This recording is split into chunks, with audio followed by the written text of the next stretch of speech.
டிபிக்கலா two திங்ஸை பத்தி மட்டும் பேசும்போது மட்டும்தான் நம்ம பிட்வீன் யூஸ் பண்றோம்.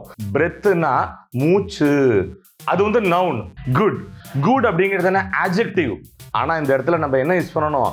வெல் அப்படிங்கிற அட்வர்ப் தான் யூஸ் பண்ணணும். ஹாவ் வராது, ஹாஸ் தான் வரும்.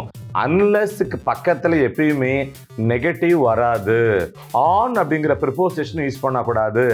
இன்ஸ்டெட் ஆஃப் ஆன் நம்ம இன்டு தான் போடணும். ஏன் டு ஸ்விம் போடக்கூடாது, ஸ்விம்மிங் தான் போடணும். ஏன்னு கேட்டீங்கன்னா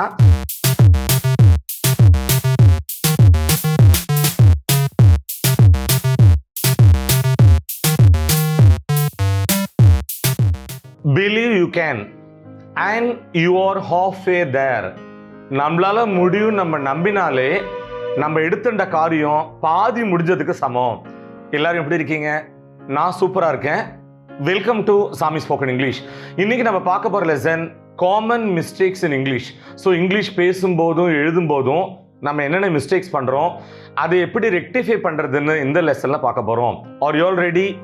let's set the ball rolling. First பாருங்க, never they tell a lie.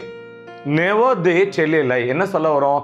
அவர்கள் ஒருபோதும் பொய் சொல்வதில்லை. இந்த இடத்துல என்ன தப்பு இருக்கு? இந்த never இருக்குல்ல, never is an adjective of time. I repeat it, never is an adjective of time. It always sits next to the subject. the never வந்து எப்பயுமே சப்ஜெக்ட்டுக்கு பக்கத்துல தான் வரும். ஸோ இதை நம்ம எப்படி ரீஃப்ரேஸ் பண்ணலாம்? தே நெவர் டெல் எ லை, அவர்கள் ஒருபோதும் பொய் சொல்வதில்லை. ரைட், நெக்ஸ்ட் சென்டென்ஸ்க்கு போலாமா? Distribute the sweets between the children. Distribute the sweets between the children. இனிப்புகளை குழந்தைகளிடம் பகிர்ந்து கொடு. இதுதான் சொல்ல வரோம். இந்த இடத்துல எந்த இடத்துல எரர் இருக்கு? பிட்வீன் இங்கே வராது. ஏன் வராது? டிபிக்கலா டூ திங்ஸை பத்தி மட்டும் பேசும்போது மட்டும்தான் நம்ம பிட்வீன் யூஸ் பண்றோம். மோர் தென் டூ திங்ஸை பத்தி பேசும்போது நம்ம இன்ஸ்டெட் ஆஃப் பிட்வீன் அமங் தான் யூஸ் பண்ணணும். ஸோ இப்போ இந்த சென்டென்ஸ் நம்ம ரீஃப்ரேஸ் பண்ணலாமா? எப்படி? Distribute the sweets among the children.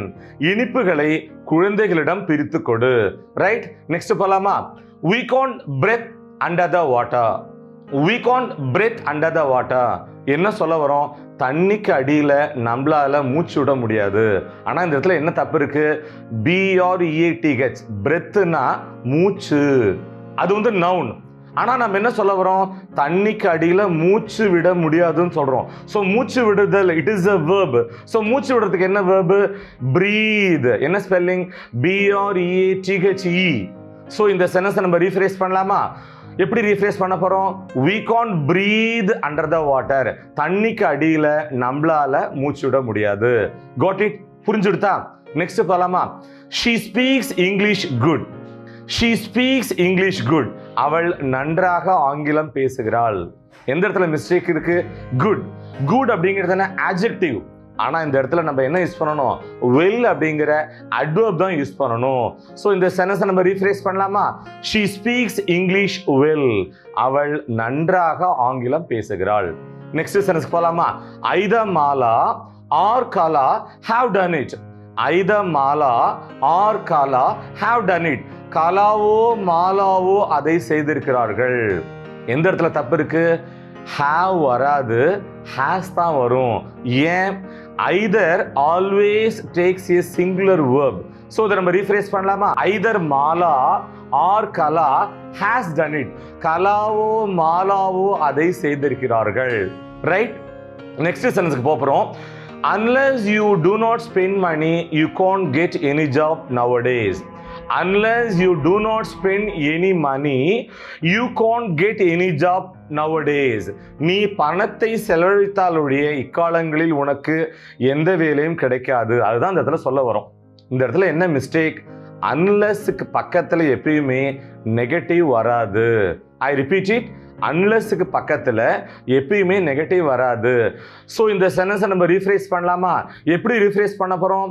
unless you spend money you can't get any job nowadays. நீ பணத்தை செலவழித்தால் ஒழிய இக்காலங்களில் உன்னால் எந்த வேலையும் பெற முடியாது. ரைட், நெக்ஸ்ட் சென்டென்ஸ்க்கு போலாமா? he jumped on the lake. he jumped on the lake. அவன் ஏரிக்குள் குதித்தான். இந்த இடத்துல என்ன தப்பு இருக்கு? ஆன் அப்படிங்கிற ப்ரிப்போசிஷன் யூஸ் பண்ணக்கூடாது. இன்ஸ்டெட் ஆஃப் ஆன் நம்ம இன்டு தான் போடணும். ஏன்? இந்த இடத்துல ஒரு மோஷன் இன்வால்வ் ஆயிருக்கு. அவன் ஏரிக்குள்ள இப்படி குதிக்கிறான். ஒரு மோஷன், ஒரு அசைவு அல்லது நகர்வு இன்வால்வ் ஆயிருக்கு. அதனால instead of on we should make use of the preposition into. So இதை ரீஃப்ரேஸ் பண்ணலாமா? எப்படி? he jumped into the lake. அவன் ஏரிக்குள் குதித்தான். சரி, இன்னொரு எக்ஸாம்பிள் பார்க்கலாம். the crocodile lives in the water. இந்த இடத்துல பாருங்க, in இந்த ப்ரிப்போசிஷன் யூஸ் பண்ணிருக்கோம். ஏன்னா இதுல எந்த மோஷனும் நகர்வும் செயலும் இன்வால்வ் ஆகல. முதலை தண்ணீரில் வசிக்கிறது. Got it? Dear viewers, common mistakes in English இந்த லெசனோட லாஸ்ட் லெக்குக்கு வந்துட்டோம். Anitha enjoyed to swim in the sea. Anitha enjoyed to swim in the sea. என்ன சொல்ல வரோம்?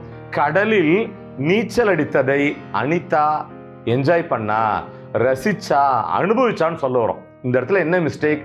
டு ஸ்விம் போடக்கூடாது, ஸ்விம்மிங் தான் போடணும். ஏன்னு கேட்டிங்கன்னா ஒரு சில வேர்புக்கு பக்கத்தில் இன்ஃபினிட்டிவ் ஃபார்ம் வராது, ஜெரண்ட் ஃபார்ம் தான் வரும். ஒரு சில வேர்புக்கு பக்கத்தில் இன்ஃபினிட்டிவ் ஃபார்ம் வராது, ஜெரண்ட் ஃபார்ம் தான் வரும். இந்த இடத்துல பாருங்க, என்ஜாய் இந்த வேர்ப் இருக்கா? என்ஜாய்க்கு பக்கத்தில் இன்ஃபினிட்டிவ் ஃபார்ம் வராது, ஜெரண்ட் ஃபார்ம் தான் வரும். ஸோ இதை நம்ம எப்படி ரீஃப்ரேஸ் பண்ண போகிறோம்? Anitha enjoyed swimming in the sea. Anitha enjoyed swimming in the sea. கடல்ல நீச்சல் அடித்ததை அனிதா என்ஜாய் பண்ணா, ரசிச்சா, அனுபவிச்சா. Dear viewers, common mistakes in English இந்த லெசன் உங்களுக்கு ரொம்பவே ஹெல்ப்ஃபுல்லாக இருந்திருக்கும் நாங்கள் நம்புகிறோம். நம்ம ஏற்கனவே பலமுறை சொன்ன மாதிரி ஃபண்டமெண்டல்ஸ் ஆஃப் கிராமரில் நம்ம ஸ்ட்ராங்காக இருந்தோம்னா நம்மளாலையும் கிராமட்டிக்கல் மிஸ்டேக் இல்லாமல் இங்கிலீஷ் எழுதவும் முடியும், ஃப்ளூயண்ட்டாக பேசவும் முடியும். மீண்டும் அடுத்த பாடத்தில் சந்திப்போம். நன்றி, வணக்கம்.